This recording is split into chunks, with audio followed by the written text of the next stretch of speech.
All right, well, let's talk about another part of retail, and that's hospitality, because with the cost of living forcing people to cut back on luxuries like eating out, hospitality businesses are failing at nearly twice the rate of a decade ago. According to ASIC data, more than 1,500 cafes and restaurants shut up shop last financial year. Industry experts say soaring food and energy prices, plus rises in rents and insurance costs, are pushing more businesses to the brink of collapse. So, Caroline, we've got this weird situation, right, where the government are happy to put billions of dollars into renewables.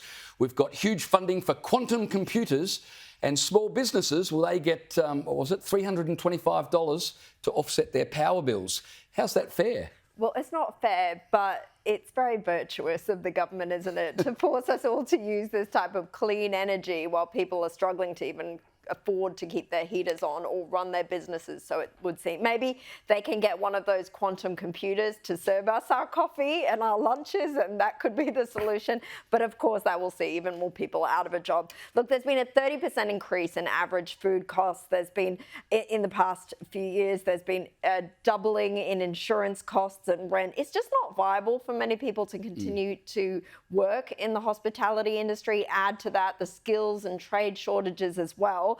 The industry warns that if the government can't rein in inflation, they're either going to have to, more people are going to have to go broke and shut up shop, or we're going to be paying $10 for a cappuccino or $100 for a steak. And I don't know what kind of quid you're on here, but I definitely can't afford a $100 steak and chips. Doesn't matter what quid I'm on, I will pay any amount of money for my morning coffee, Caroline. I can't function without it. Patrick, just talking about, the $325 sop to business for their energy prices.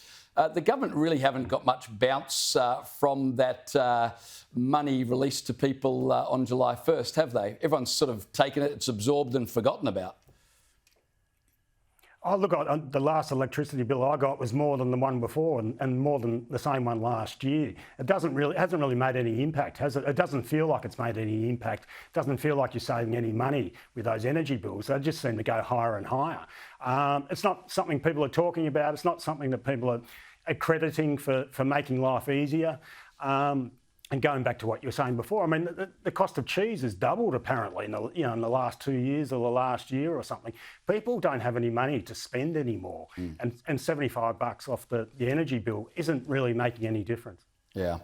Well, today dozens of pro-Palestinian protesters converged on the University of Melbourne's Parkville campus to protest as the uni began disciplinary hearings for students who occupied a university building for 10 days last month. Now, don't forget, this is 24 hours after the Prime Minister appointed a special envoy to combat anti-Semitism.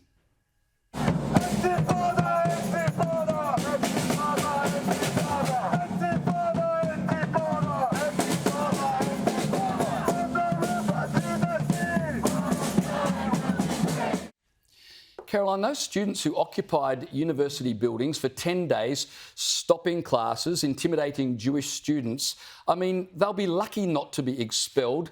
Why are people protesting the disciplinary action? Well, I mean, expulsion is something they could potentially face in their disciplinary action. But look, we all know it's more likely they're going to get a warning or some other kind of slap on the wrist, maybe a suspension. They should really, a lot of them, be facing criminal charges, especially for chanting what are calls for genocide and terror slogans on the street. I mean, Intifada, as we know, refers to the two waves of terror that Palestinian terrorists carried out against Israelis in the 90s and the noughties. And to have people openly chanting that on the streets is outrageous. But the students somehow somehow say that it's about the university having some kind of Islamophobia or anti-Palestinian racism. So maybe they need the new Islamophobia envoy, special envoy that the PM's about to announce to handle their concerns now. Well, I mean, that protest just looked to me like people trying to intimidate the university leaders even further. So on and on it continues. Caroline, Patrick, appreciate you both. Thanks for your time.